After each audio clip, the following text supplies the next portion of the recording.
네, 말씀 보시겠습니다. 오늘 은혜 받으실 기록된 하나님의 말씀은 시편 26편 11절과 12절입니다. 시편 26편 11절 12절입니다. 우리 구약성서 819페이지에 있습니다. 나는 나의 완전함을 행하오리니 나를 속량하시고 내게 은혜를 베푸소서.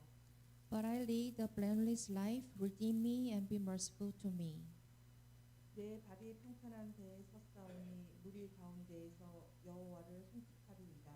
My feet stand on level ground. In the great assembly I'll praise the Lord. 네, 우리 시편 26편 11절 12절 함께 봤습니다. 우리 그 내용을 중심으로 성전 입당을 위한 준비, 성전 입당을 위한 준비라는 제목으로 우리 함께 은혜 나누겠습니다. 오늘 우리가 아마 한 1년 정도 됐던 것 같습니다. 1년 전부터 우리가 한 3, 4월쯤 됐던 것 같은데 우리 함께 모여서 우리 성전 이전을 위해서 좀 기도했으면 좋겠다라는 마음을 주셨다라는 이야기를 제가 한 적이 있고, 그 다음부터 우리 새벽 예배 때마다 이렇게 그 성전 이전을 위해서 기도를 하기 시작했습니다. 우리가 처음 기도를 시작했을 때로 돌아가면 아마 이렇게 크고 좋고 넓은 성전으로 오게 되리라고는 저도 생각지 못했으니까 아마도 여러분도 생각지 못했을 것 같습니다. 우리 처음에 기도할 때는 뭐 재정도 부족하고 이것저것 없는 것도 많고, 야 이거 그렇게 해서 어떻게 큰 데로 갈까? 그냥 조금만 더 큰 데로 가서도 좋겠다. 아니 엘리베이터만 좀 있는 데로 가서도 좋겠다. 그런 생각을 하고 기도를 시작했습니다. 그런데 개척 후 그 2년 만이죠. 2년 만에 엘리베이터도 없고 우리 4층까지 올라가시냐고 참 힘들으셨는데 4층에 있던 그 작은 한 20평 남짓한 교회에서 이제 엘리베이터도 있고 60평 남짓한 거의 한 3배 정도 커진 이 큰 성전으로 함께 왔습니다. 정말 주님의 은혜였다라는 것을 고백하지 않을 수 없습니다. 인천 서지방에 있는 다른 목사님들도 이야기를 전해 들으면 아니 더군다나 요즘에 이 코로나 시대에 무슨 이전을 한다고 하느냐고 처음에는 그러셨는데, 우리가 이전을 무사히 하고 또 이제 얼마 있으면 그분들 모시고 이제 함께 이전 예배를 드리는데 모두 기쁘고 놀라운 마음으로 우리 교회를 보고 있습니다.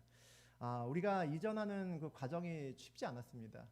이전에 제가 설교 때도 말씀드렸지만 하나하나 일을 해나감에 있어서 이렇게 매끄럽고 순조롭게 싹싹 넘어갔으면 좋겠는데 매번 걸림돌이 있더라고요. 매번 걸림돌이 있습니다. 역시 오늘도 걸림돌이 또 하나 있고 계속해서 걸림돌이 하나씩 있는데, 그럼에도 불구하고 모든 것이 은혜로 잘 이루어지고 우리가 원했던 것, 또 기도했던 것들이 하나하나 이루어져 있음을 봅니다.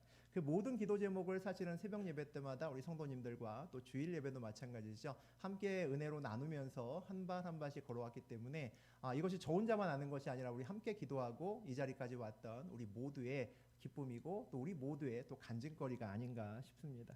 아직 마무리가 덜 됐습니다. 아직 우리 앞쪽의 공간은 어느 정도 됐는데 우리 뒤쪽 공간은 아직 많이 비어 있고 또 많은 이런저런 우리 마무리를 또 해야 됩니다. 아직 덜 되었지만 그래도 이 처음 성전에 들어올 때 좋다, 참 넓다, 참 기쁘다라는 생각을 아마 동일하게 하셨을 겁니다. 로마서를 우리가 주일날 계속 나누고 있습니다. 그런데 오늘 갑자기 이제 시편 26편을 나누게 됐습니다. 한 주 동안 이번 주가 사실 굉장히 바쁜 주였습니다. 저도 계속 이 공사 현장이나 또 성전을 쫓아다녀야 되는 입장이었고요. 원래 충분한 시간을 이제 설교를 준비를 했어야 되는데 설교 준비할 시간이 사실 마땅치 않았습니다. 그래서 이전에 제가 이제 성경책 읽으면서 묵상했던 것들 중에 나중에 우리 성도님하고 좀 나눴으면 좋겠다라고 했던 그런 본문이 있었는데, 그 본문 중에 하나가 시편 26편입니다.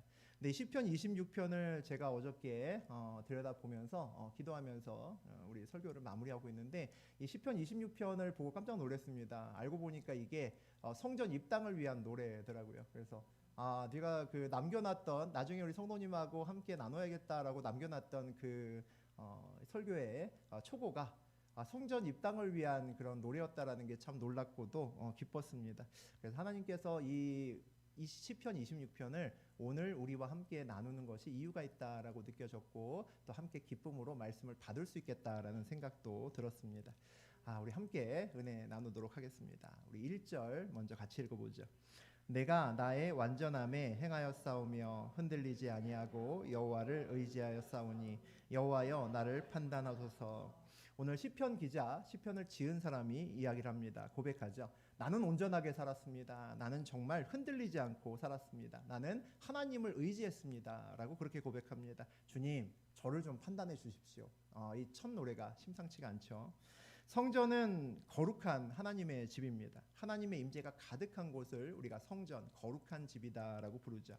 이 세상의 다른 신들은 우리가 모두 찾아가는 신입니다. 우리의 필요가 있을 때 노크를 하고 그 문을 두드립니다. 그리고 항상 무언가를 가져가야 됩니다. 많은 것들을 갖다 줘야 나에게 혹시나 복을 줄지도 모르고 혹시나 이 위기를 탈출할 만한 특별한 말씀이나 특별한 것을 줄지도 모르기 때문에 항상 두둑하게 무언가를 챙겨서 가야 됩니다. 그런데 하나님은 언제나 먼저 우리를 찾아오시는 분입니다. 스스로를 드러내시고 내가 네 하나님이다라는 것을 알려주시는 분이라는 거죠.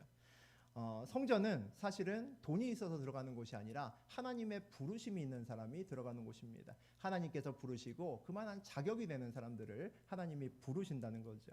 오늘 시편 기자는 하나님의 성전에 들어갈 수 있는 조건, 또 그곳에 들어가기 위한 우리의 준비가 무엇인지에 대해서 우리에게 말하고 있습니다. 성전을 들어가기 위해서 오늘 1절을 보니까 삶이 참 중요하구나라는 생각을 하게 됩니다. 온전하고 흔들리지 않는 삶을 우리가 살아내야 된다는 거죠. 그런 사람들을 위해서 성전문이 활짝 열려 있다는 겁니다. 세상에서 흔들리지 않기 위해 뭐가 필요할까? 여러분 뭐가 필요할 것 같으세요? 많은 돈이 있으면 내가 흔들리지 않고 잘 살 수 있을 것 같기도 하고, 또 큰 힘이 있으면 내가 또 흔들리지 않고 잘 살 수 있을 것 같기도 합니다. 근데 요즘 우리가 세상이 참 시끄럽고 이런저런 일들이 많은데, 우리 요즘에 돌아가는 것들을 보니까 대기업 사장이 돼도 그렇게 돈이 많아도 인생이 이렇게 평탄한 것 같지 않은 거죠. 세상이 굉장히 휘둘리면서 사는 것 같습니다. 권력의 가장 높은 곳에 있는 사람도 역시 세상에 흔들리지 않고 자기 길을 가기는 참 어렵다라는 그런 생각이 듭니다. 결국 돈이 아무리 많아도, 내가 힘이 아무리 큰 힘이 있어도 내가 세상에 흔들리지 않고 걸어간다는 것은 참 어렵구나, 거의 불가능에 가깝구나라는 생각이 든다는 거죠. 오늘 성경은 세상에 흔들리지 않기 위해 무엇이 필요하다라고 우리에게 얘기를 합니까? 온전히 여호와를 의지하라고 이야기를 합니다. 부르심을 받은 하나님의 백성은 여호와를 의지함으로 세상에 흔들리지 않을 수 있는 힘을 가지고 있어야 우리가 하나님의 백성이라 부를 수 있습니다. 성전에 들어갈 수 있는 첫 번째 준비는 우리가 여호와를 온전히 의지함으로 성전에 온전히 들어갈 수 있다는 얘기죠. 세상은 늘 바뀝니다. 정권도 바뀌고 또 우리 기업도 바뀝니다. 하나의 기업이 만들어진 다음에 몇십 년 가는 회사는 거의 없습니다. 그 전에 전부 다 이름도 사라진다는 거죠.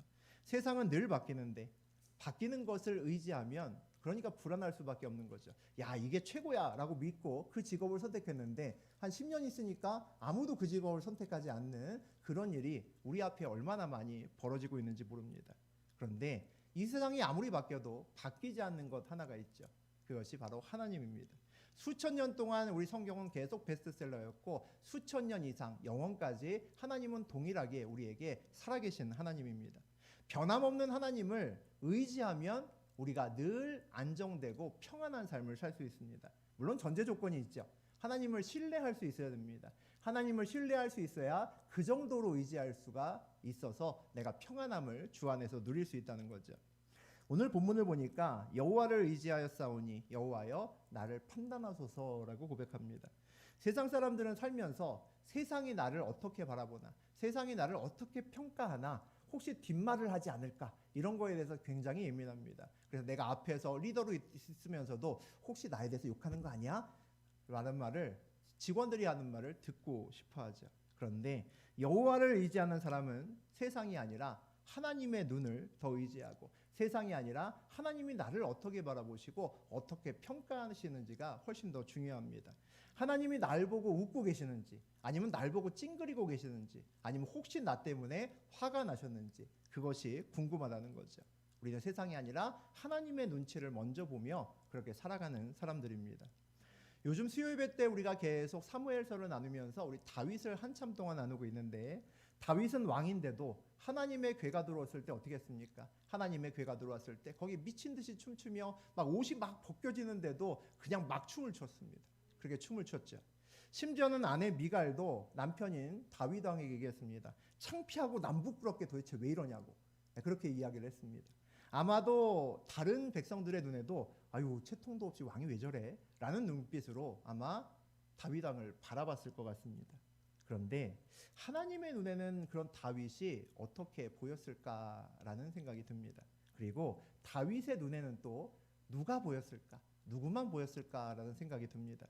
다윗은 성전에 온전히 들어올 자격이 있구나라는 것을 우리가 사무엘서를 읽을 때마다 느낍니다. 우리 2절 같이 읽어보자. 여호와여 나를 살피시고 내 뜻과 내 양심을 단련하소서.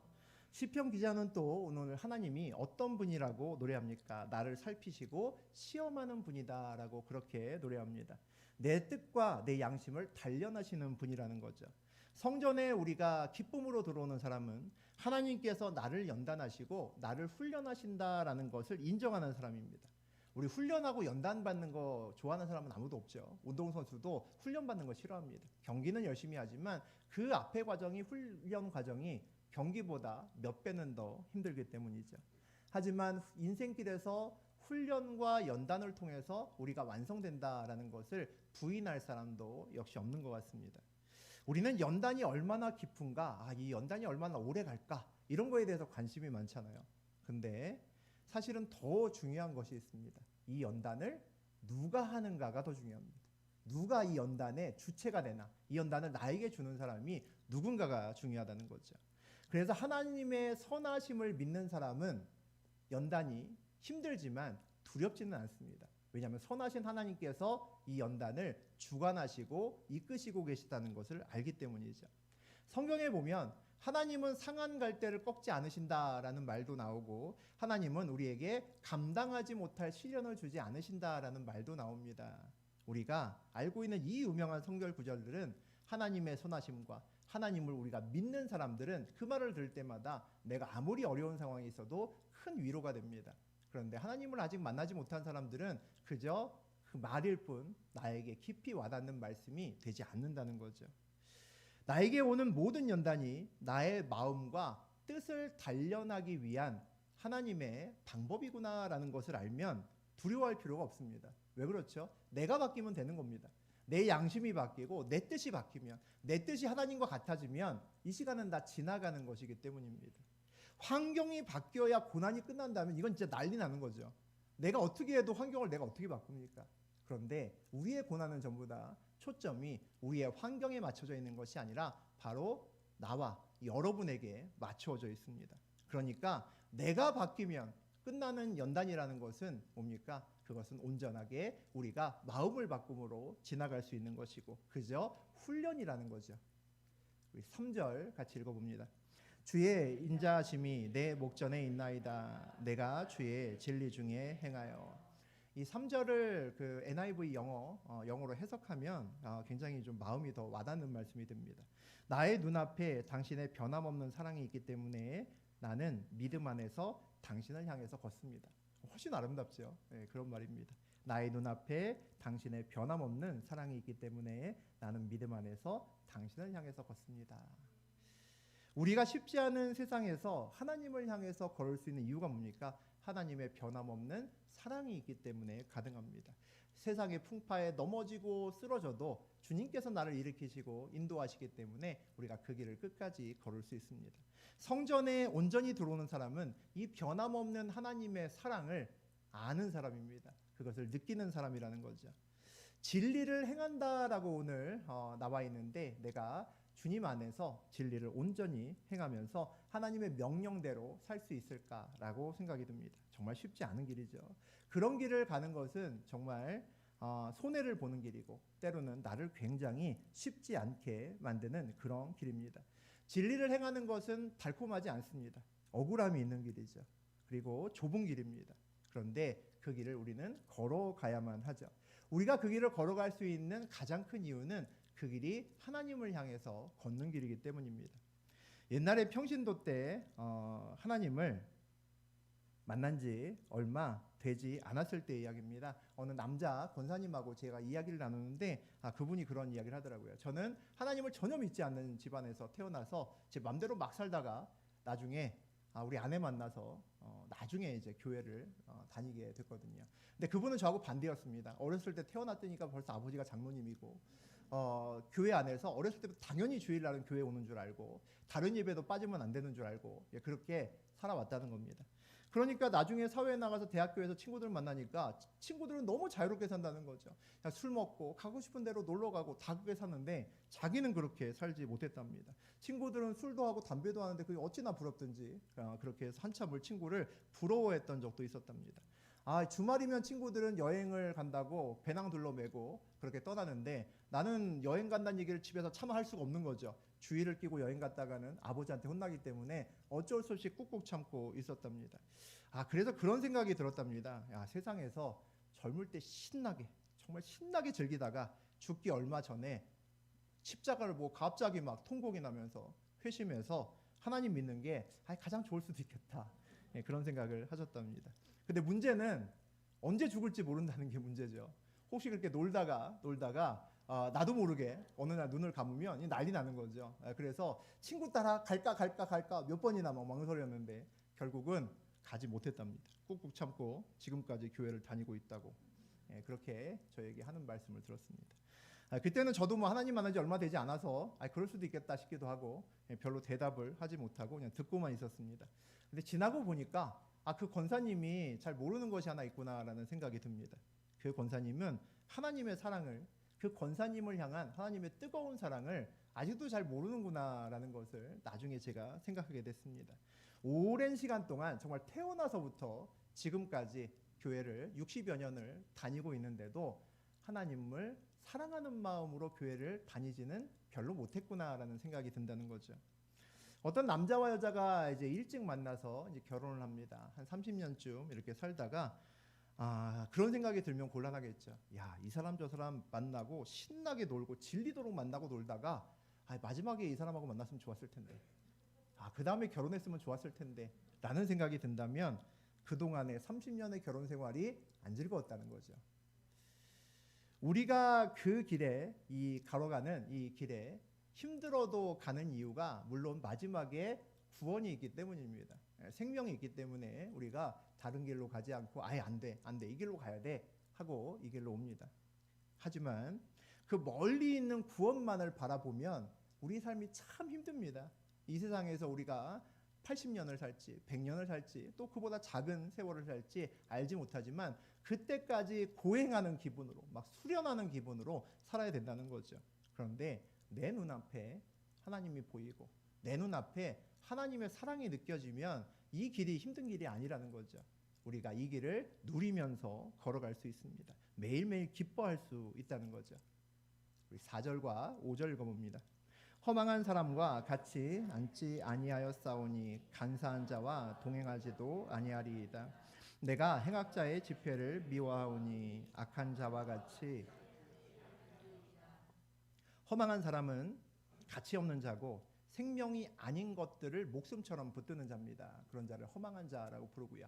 간사한 자는 악에 치우친 자, 또 위선자들을 이야기를 하죠. 그런 사람들과 과거에도 가까이 하지 않았고 앞으로도 그런 사람들과 함께 앉지 않겠습니다 라고 오늘 시편 기자가 그렇게 노래를 합니다. 이 원문을 보면 4절과 5절의 앞쪽은 과거형으로 돼 있고 그 다음에 뒤에는 미래형으로 돼 있습니다. 이전에도 죄를 멀리했지만 앞으로도 제가 멀리할 겁니다. 이렇게 반복해서 거의 같은 내용을 이야기를 하는 겁니다. 왜 자꾸 반복할까요? 왜 자꾸 다짐할까요? 우리는 주일날 왜 맨날 자꾸 참회의 기도를 드릴까요? 죄를 짓기 쉽기 때문이죠. 어렵기 때문입니다. 죄에서 벗어나기 어렵기 때문에 우리가 자꾸 믿음으로 결단하고 계속 이렇게 예배 때마다 기도하고 하지 않으면 이기기가 참 어렵기 때문입니다. 하나님의 사람은 작은 악이라도 모양이라도 그것을 따라가지 않을 수 있어야 됩니다. 악은 싸우기 전에 악을 피하는 것이 우선이라고 생각합니다. 술을 안 먹어야지라고 내가 어느 날 결심했다면 술자리에서 싸우기보다는 술자리에 안 가는 것이 더 우선이라는 거죠. 우리 시편 1편의 1절 읽어봅니다. 복 있는 사람은 악인들의 꾀를 따르지 아니하며 죄인들의 길에 서지 아니하며 오만한 자들의 자리에 앉지 아니하고. 악인들의 꾀에 넘어가면 어느새 뭘 발견합니까? 악인들의 길에 서 있는 나를 발견합니다. 그렇게 악인들의 길에 서서 우왕좌왕하고 있다 보면 어느새 뭘 발견합니까? 그 자리에 그냥 완전히 터잡고 자리에 앉아서 털썩 주저앉아서 거기서 즐기고 있는 나를 발견하게 됩니다. 술자리에 가서 저는 사이다만 먹을 건데요. 아마 그렇게 얘기하신 분이 혹시 있는지 모르겠습니다. 저도 그런 적이 있었는데 그럼 보통 이렇게 얘기를 하죠. 야, 한 잔만 받아. 그냥 받아놓고 앞에 놓기만 해. 그럽니다. 그 다음에 뭐라고 합니까? 놓기만 하면 야, 입술에는 좀 대야지 라고 합니다. 입술에 대면 어떻게 하죠? 야, 첫 잔이잖아. 첫 잔만 마셔. 그러죠. 한 잔 마시면 끝나는 거죠. 그 다음 계속 이제 마셔야 됩니다. 우스갯소리지만 그 비슷한 경험들이 아마 조금씩은 있으실 것 같은데 우리를 위한 죄의 유혹이 이것과 같습니다. 자꾸 죄에 가까이 오게 하면 어느 날 첫 관문을 넘어가게 되고 그러면 사실 돌아오기 어렵습니다. 정신 차려보면 악의 길에 서 있고 정신이 화들짝 놀아서 보면 그 길에 앉아 있다는 거죠. 우리가 죄에 대해서 민감해야 되는 이유가 됩니다. 우리 6절 7절 봅니다. 여호와여 내가 무죄함으로 손을 씻고 주의 제단에 두루 다니며 감사의 소리를 들려주고 주의 기이한 모든 일을 말하리이다. 성전에 들어온 사람은 과거에 다 손을 씻고 들어왔습니다. 우리 성막에 대한 이야기 했을 때 우리 번제단을 지나서 뭐가 있었습니까? 커다란 물두멍이 있었습니다. 우리 성전 같이 우리 체험 갔다 오신 분들은 알죠. 그 물두멍에다가 손을 씻고 깨끗하게 몸단장을 하고 이제 들어갑니다. 물두멍에 은혜가 있다는 거죠. 죄를 깨끗이 씻은 사람만 성소에 하나님의 전에 온전히 들어갈 수 있습니다. 주의 제단에 두루 다니며라고 되어 있습니다. 두루 다닌다는 것은 여기저기 열어본다는 거죠. 여러분 남의 집들이 가면 막 궁금하잖아요. 여기저기 열어보죠. 특히 궁금한 집이 있습니다. 누구의 집입니까? 애인하고 사귀는데 애인의 집에 처음 가면 무진장 궁금합니다. 그 책상 서랍 다 열어보고 싶습니다. 그 안에 뭐가 있는지. 아마 그러실 겁니다. 왜 그러죠? 궁금하니까, 사랑하니까 그렇습니다. 사랑하는 사람에 가면 그 사람이 무슨 이불을 덮고 잘까? 옷은 무슨 옷을 입을까? 그 다음에 신발은 몇 켤레나 될까? 이런 우리가 보통 때 생각하면 참 쓸데없는 것들이 참 많이 궁금합니다. 그런 사람이 두루두루 다닙니다. 그럼 성전을 두루두루 다니는 사람들은 어떤 사람일까요? 하나님을 사랑하는 사람들입니다. 그래서 여기도 열어보고 싶고 저기도 보고 싶고 저기 위에 까진 거 있네. 이렇게 보이면 그것을 붙이고 싶고 휴지가 떨어졌으면 죽고 싶다는 거죠. 우리가 오늘 이제 세 배나 큰 우리 성전으로 왔습니다. 우리 옛날 성전은 두루두루 다닐 것도 별로 없었는데 이제는 그래도 좀 두루두루 다니셔도 될 것 같습니다. 여기저기도 좀 열어보시고 우리 성전이 이렇게 생겼구나. 여기는 또 이런 공간이 있구나 라는 것을 함께 기쁨으로 좀 즐기시면서 오늘은 여기저기도 열어보시고 좀 돌아다니셨으면 좋겠습니다. 아직 완전치 않지만 이제 다음 주 오시면 뭔가 또 바뀌어 있을 거고 또 그 다음 주 오시면 또 뭔가 또 바뀌어 있을 겁니다. 그 바뀌는 하나하나 모습을 보면서 우리 함께 기쁨을 나누는 저하고 여러분 모두가 되셨으면 좋겠습니다. 오늘 시편 기자는 또 성전에서 무엇을 하겠다고 이야기를 합니까? 감사의 소리를 들려주고 주의 기이한 모든 일을 말하리이다 라고 되어 있습니다. 주님께 감사하고 주님을 찬양하고 나의 삶에서 역사하신 하나님을 노래한다라고 이야기를 합니다. 교회 모임이 다른 공동체와 다른 이유가 여기 있습니다. 우리도 만나서 함께 친교하면 요즘은 우리가 코로나 때문에 함께 친교할 수 없지만 우리가 그전에는 함께 만나면 우리도 먹고 마시고 놉니다. 이런저런 일 하면서 같이 수다 떨고 기쁘게 놀죠. 그런데 세상 모임과는 달리 그리스도 모임은 항상 뭐가 다릅니까? 끝이 다릅니다. 시작은 우리가 때로는 그러면 안 되지만 남의 뒷담화로 시작할 때도 있습니다. 어머 그 집사님 이러면서 뒷담화로 시작할 때도 있습니다. 하지만 우리 모임의 끝은 항상 그리스도로 끝나야 됩니다. 우리 아이들과 남편 이야기를 하다가도 우리 남편 정말 이해가 안 돼. 내 앤데 내 속을 막 푹푹 맨날 긁어 막 이러면서 시작해도 마지막은 그리스도의 향기로 끝나야 된다는 거죠. 그래서 그리스도인끼리 모이면 마지막에 헤어지고 난 다음에 늘 서로에게 힘을 주면서 끝납니다. 세상 사람들은 함께 모임을 했을 때 그 자리에는 기쁩니다. 그런데 끝나고 집에 돌아갈 때는 뭔가 허무하다는 거죠. 흘러가는 시간은 꽤나 많은데 무언가 나에게 좀 답답하고 빈 공간만 느껴집니다. 그런데 우리의 모임은 끝나고 나서도 진한 여운이 남아 있으셔야 됩니다. 그리스도의 향기가 내 안에 있어야 된다는 거죠. 그래야 내가 온전한 교회 모임을 하고 온 겁니다. 우리의 삶은 늘 주님의 기이한 일을 이야기할 수 있어야 됩니다. 간증을 나눌 수 있어야 된다는 거죠. 우리 남편이 그렇게 내 속을 썩였는데 이제 주님의 은혜로 완전히 변화됐어. 이 고백이 여러분의 삶의 고백이 되어야 됩니다. 내가 과거에는 진짜 걱정하고 근심하고 이렇게 살았는데 내가 이제는 내 마음에 기쁨이 넘치는 것을 느껴. 라는 그런 이야기가 여러분의 삶의 간증으로 나와야 됩니다. 우리 8절에서 10절까지 읽어봅니다.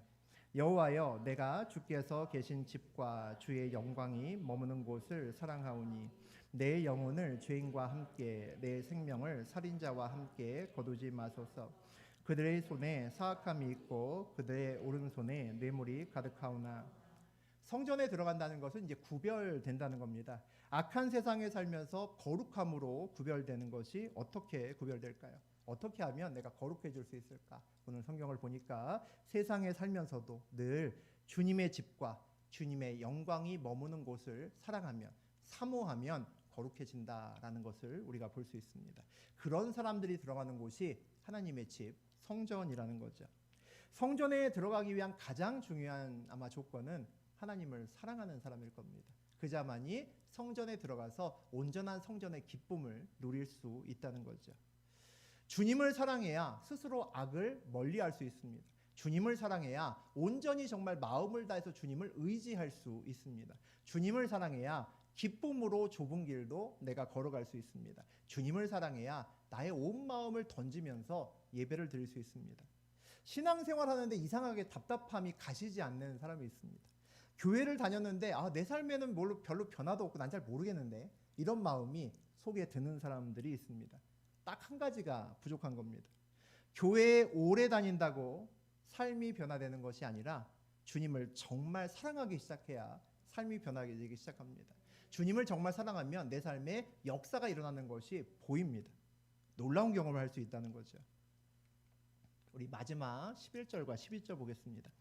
나는 나의 완전함에 행하오리니 나를 속량하시고 내게 은혜를 베푸소서. 내 발이 평탄한 데에 섰사오니 무리 가운데에서 여호와를 송축하리로다. 하나님은 공의로우신 하나님입니다. 악을 싫어하시고 악한 자를 심판하시는, 또 죄에 대해서 심판하시는 하나님입니다.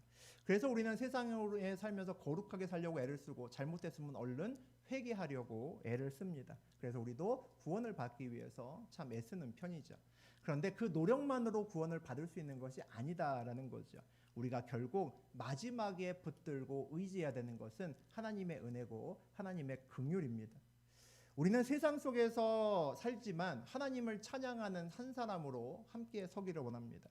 세상 속에서 살지만 주님의 음성을 온전히 듣는 한 사람으로 바르게 서기를 원합니다. 그래서 오늘 우리가 비가 오고 또 주일 빨간 날인데 이 자리에 저도 여러분도 함께 있는 겁니다. 성전에서 마음을 다해서 예배드릴 수 있고 주님을 찬양하는 사람이 어떤 사람인가 오늘 봤더니 내 발이 평탄한 곳에 서 있다고 확신하는 사람입니다. 마음이 평안하고 마음이 뭔가 든든하고 내 삶에 지금 참 좋은데? 라고 느껴지는 사람이 마음을 다해서 하나님을 찬양할 수 있다는 거죠. 여러분의 삶에서 여러분의 지금 현재 이 자리는 여러분의 삶의 자리가 평탄하다라고 고백할 수 있는 자리인지 다시 한번 돌아보셨으면 좋겠습니다. 난 아닌데 라는 생각이 스멀스멀 올라오시는 분들도 있을 겁니다. 내 삶이 얼마나 굴곡이 많은데 무슨 평탄해 라는 소리를 하시나라는 분도 계실 겁니다. 내 인생은 지금도 가시밭길이야 라는 생각을 역시 하시는 분도 계시겠죠. 그런데 오늘 시편 기자는 내 발이 평탄한 곳에 서 있기 때문에 내가 하나님을 마음껏 찬양할 수 있습니다. 그렇게 노래합니다. 좀 부럽죠. 오늘 시편 26편을 쓴 사람은 다윗이라는 사람이다라고 아까 이야기했던 것 같습니다. 우리가 수요일에 다윗을 함께 나누고 있지만 참 오래 나눴습니다. 오래 나눈다는 얘기는 무슨 얘기입니까? 평탄하지 않다는 겁니다. 순조로운 사람은 오래 나누지 않습니다. 우리가 예를 들어 성경을 나누는데 이삭 아시죠? 우리 이삭 몇 번 나눴습니까? 몇 번 나누고 끝났습니다. 기억도 잘 안 나죠? 야곱은 한참 나눴습니다. 요셉도 한참 나눴죠. 왜 한참 나눕니까? 굴곡이 있고 힘들고 어려운 일이 계속 생깁니다. 그러니까 우리가 함께 나누는 거죠. 그 삶을 나눌 거리가 있는 겁니다. 그렇게 힘든 삶을 나누는데도 하나님을 붙들고 있던 사람은 뭐가 있습니까? 하나님의 은혜가 있죠. 다윗의 삶이 평탄했습니까? 만만의 콩떡이죠. 다윗의 삶이 얼마나 힘들었습니까? 골리앗을 때려잡았습니다. 하루아침에 스타가 됐습니다. 딱 거기까지만 좋았습니다. 맞죠? 딱 거기까지만 좋았습니다. 그 다음 날부터 사울이 저놈 봐라라고 쳐다보기 시작합니다. 사울 왕이. 그때부터 다윗의 고난의 길은 시작됐습니다. 계속해서 사울 왕에게 쫓기고 도망가고 쫓기는 삶을 삽니다. 나중에 왕이 되었지만 병으로 아들을 잃기도 하고 또 심지어는 다른 아들에게 반역을 또 당하기도 합니다. 그런데 그런 다윗이 오늘 내 발이 평탄하게 있습니다. 그래서 내가 주님을 찬양합니다. 이렇게 노래한다는 거죠. 평탄한 곳이라는 것은 어떤 의미일까요? 평탄한 곳은 견고한 땅이라는 겁니다. 견고한 땅이라는 거죠. 성전을 한편으로 의미합니다. 성전에 서 있는 것이 왜 견고하고 왜 평탄할까? 그 이유는 성전에는 하나님의 집에는 하나님의 언약이 있기 때문입니다. 하나님의 언약 위에 서 있기 때문에 그 길이 평탄하다는 거죠. 다윗이 그 파란만장 인생길에도 평탄한 곳에 내 발이 있다고 노래하는 이유는 여전히 그의 인생길은 힘들어도 성전이 있기 때문이고 여전히 그의 인생길이 험난해도 하나님의 약속, 언약이 그 앞에 있기 때문입니다. 이게 참 이해 안 되는 이야기입니다. 제가 이야기를 하지만 이 이야기를 마음으로 받아들일 수 있는 분이 그렇게 많지는 않을 수도 있습니다. 내 삶이 지금 분명히 외줄 타는 것 같이 불안한데 내 삶은 늘 하루 벌어 하루 사는 것처럼 참 힘든데 뭐가 도대체 평탄하다는 건가? 하나님을 만나지 못한 사람은 이 말이 굉장히 귀에 거슬릴 수도 있고 또 잘 이해되지 않을 수 있습니다. 그런데 시편 26편은 언제 죽을지 모르며 쫓기는 다윗이 성전 앞에서 부르는 노래입니다. 다윗의 성전 입당 노래라는 거죠. 성전 입당 노래입니다. 이 26편을 우리가 함께 쭉 12절까지 나누고 나니까 다윗의 마음이 보인다는 거죠. 죽을 고비를 수없이 넘기며 울고 떼쓰고 이제 죽었구나, 나 이제 끝났구나 라는데 그의 앞에 성전이 보이고 성전 앞에 서니까 힘들고 불안했던 마음은 온데간데 없고 갑자기 기쁨이 막 넘친다는 겁니다. 다윗이 성전의 그 상황과 상관없이 성전 앞에서 갑자기 밀려드는 주의 기쁨과 평안을 누린다는 거죠. 성전이 그에게는 피난처고 아버지의 집이 그에게는 안식처라는 겁니다. 이것을 이해할 수 있는 사람은 다윗의 마음을 이해할 수 있습니다. 쉽지 않은 고난의 시간을 보낸 적이 있는 하나님 사람들은 이 다윗이 얘기하는 이 이상한 느낌, 성전 앞에서 내 힘든 상황과 상관없이 하나님을 노래하고 찬양하고 눈물이 쏟아지는 이 기쁨과 평안이 무엇인지 아마 아실 겁니다. 멀리서 십자가만 봐도 좋고 예배를 드리는 그 자체가 너무 기쁘고 즐거운 그 순간을 아마 경험하셨을 겁니다. 우리 교회도 인생에서 누구도 걸리고 싶지 않은 암이라는 질병에 걸려서 그것과 싸우고 계시는 분들이 계십니다. 한 번도 아니고 두 번도 아니고 세 번째 그 일을 경험하시는 분도 계십니다. 그런데 저는 사실 그분들이 병에 걸렸는지 자꾸 까먹습니다. 제가 자꾸 까먹는 이유가 너무 잘 웃기 때문입니다. 딴 밖에서 이렇게 그 암에 걸렸다는 사람들을 만나면 얼굴이 일단 시커멓습니다. 얘기 안 해도 이 사람이 죽을 병에 걸렸구나라는 걸 우리가 압니다. 그래서 뭔가 말을 조심해야 되겠다. 건강이 안 좋다고 물어보면 상처받겠지? 그래서 말을 잘 못합니다. 얼굴이 일단 시커멓기 때문이죠. 그런데 우리 권사님들을 만나면 잘 모릅니다. 한참 막 웃고 막 깔깔대고 웃다가 나중에 어떤 사람이 저분이 암에 걸리셔갖고 지금 치료받고 계셔. 깜짝 놀란다는 거죠. 암은커녕 지금 아무 문제 없이 그냥 평안하게 잘 살고 있는 사람 같다는 거죠. 저는 여러분이 힘들고 어렵고 때로는 삶에서 억울하고 또 서러운 일이 생길 때 먼저 교회가 생각났으면 좋겠습니다. 먼저 예배가 생각났으면 좋겠습니다. 먼저 하나님이 생각났으면 좋겠습니다. 그렇다면 여러분도 성전의 기쁨을 아시는 사람일 겁니다. 짜증나고 화가 머리끝까지 나고 때로는 불안하고 두려워도 멀리서 교회가 보이면 갑자기 물밀듯이 평안이 내 마음속에 들어왔으면 좋겠습니다. 그 기쁨과 평안을 체험할 수 있는 여러분이 되셨으면 좋겠습니다. 그래야 험난한 이 세상을 우리가 평탄한 발을 성전에 놓고 세상에서 걸어갈 수 있습니다. 오늘부터 우리는 이제 새 성전에서 예배를 드리기 시작합니다. 우리는 이 성전을 온전히 맞이할 준비가 되었는지 모르겠습니다. 오늘 함께 나눈 이 시편 26편의 마음을 가지고 이 다윗의 마음을 가지고 이 새 성전을 마음으로 기뻐하며 우리의 예배를 준비하는 저하고 여러분 되셨으면 좋겠습니다. 이 성전에서 내 상황이 아니라 주님 때문에 내 발은 여전히 평탄한 곳에 있어 라고 성전의 기쁨과 주님의 언약의 기쁨을 누리는 저하고 여러분 되시기를 주의 이름으로 축복합니다.